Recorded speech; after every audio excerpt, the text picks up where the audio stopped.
హల్లెలూయా. ప్రభువును రక్షకుడైన యేసుక్రీస్తు నామమున దేవుని పిల్లలైన మీ అందరికీ కూడా మరి క్రిస్మస్ సీజన్లో ఉంటున్నాం.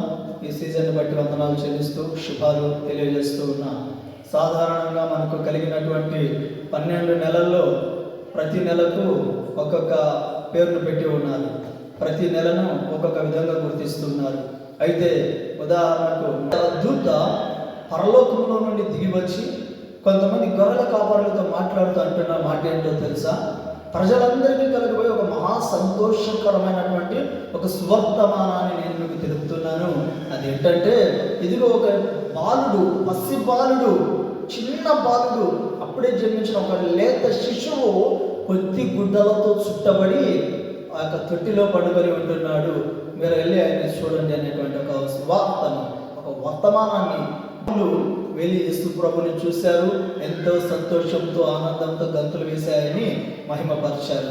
అయితే యేసు ప్రభుల వారి గురించి ఆలోచన చేస్తే, ఆయన పసి బాలుడిగా జన్మించడానికి ముందు ఆయన ఎలా ఉండేవాడు, ఆయన నిజమైనటువంటి స్వభావం ఏంటి, ఆయన నిజమైనటువంటి లక్షణాలు ఏంటి అని ఆలోచన చేస్తే ప్రకటనల గ్రంథంలో మనం చూడగలం. 1వ అధ్యాయంలో ఆయన పాదాలు మెరుస్తున్నాయని, ఆయన స్వరం అంట విస్తార జలంలా కంఠ స్వరాన్ని కలిగినటువంటి, శబ్దాన్ని కలిగినటువంటి కంఠ స్వరం అని, ఆయన యొక్క గుణగణాలన్నీ కూడా మనము చూడగలుగుతున్నాం. యెషయా గ్రంథంలో చూసినట్లయితే ఆయన దేవుని యొక్క కుడి పార్శ్వమున కూర్చుని ఉన్నాడంట. పరలోక సైన్య సమూహంలో దూతలు ఆయన భర్త ఆయన పరిశుద్ధుడు పరిశుద్ధుడు పరిశుద్ధుడు అని స్తుతిస్తూ ఉంటే కడప కమ్ముల పునాదులు అక్కడ అదిరిన సంఘటన మనం చూస్తూ ఉన్నాం. ఇవన్నీ మనకు తెలిసిన విషయాలే. చాలా బాగుంది. ఇంత గొప్ప దేవుడు, ఇంత ఆధిక్యత కలిగిన దేవుడు, ఇంత ఉన్నతమైన దేవుడు. ఫిలిప్పీయులకు రాసిన పత్రిక 2వ అధ్యాయంలో చూసినట్లయితే, ఆయన దేవునితో సమానంగా ఉండుట విడిచిపెట్టకూడని భాగ్యమని ఎంచుకొనలేదు, కానీ దాసుని రూపాన్ని ధరించాడు, మానవ రూపాన్ని ధరించాడు, తనను తాను తగ్గించుకున్నాడు. ఎంతగా తగ్గించుకున్నాడంటే శిలువ మరణం పొందేంతగా తగ్గించుకున్నాడు. ఆ తగ్గింపు మరెక్కడ కాదండి, ఆయన జననంలోనే చూడగలుగుతున్నాం. Praise God. ఆయన జననము ఆ తగ్గింపుని చూపిస్తూ ఉంది. అంత గొప్ప దేవుడు, అంత ఉన్నతమైన దేవుడు వార్త ఒక దూత చెబుతూ ఉంది, రక్షకుడు జన్మించాడని. సరైన రక్షకుడుగా జన్మించాడు. ఆయన అలా మారిపోవడానికి గల 3 కారణాలను నేను చెప్పడానికి ఆశపడుతున్నాను. మొట్టమొదటిదిగా అది దూత యోసేపుకు కనిపిస్తూ అంటూ ఉన్నటువంటి మాట, అయ్యా ఇదిగో మరి ఒక గర్భాన్ని ధరించి ఉంది, పరిశుద్ధాత్మ ఆమె గర్భం ధరించింది, ఒక కుమారుని కంటుంది.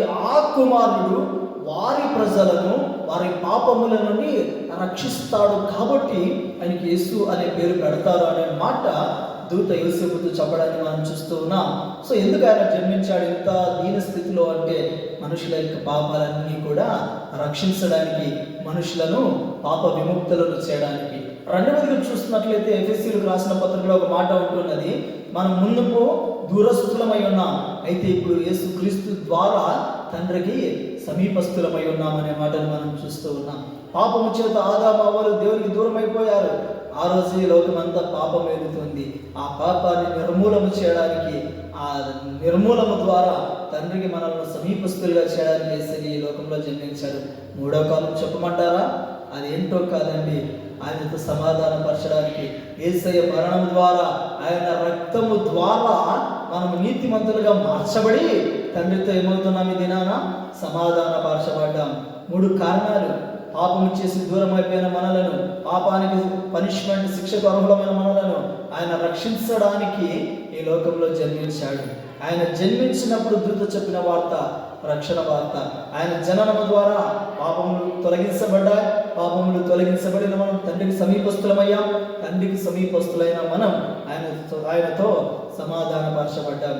ప్రియులారా, రక్షకుడి వార్త అయితే దూత చెప్పింది, కానీ రెండవసారి ఆయన చెప్పే రాబోయే వార్త ఏ దూత చెప్తుంది?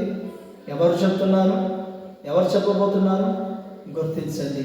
ఆయన ఎప్పుడు వస్తాడో తెలియదు. ఆయన వార్త చెప్పడానికి ఎవ్వరు లేరు.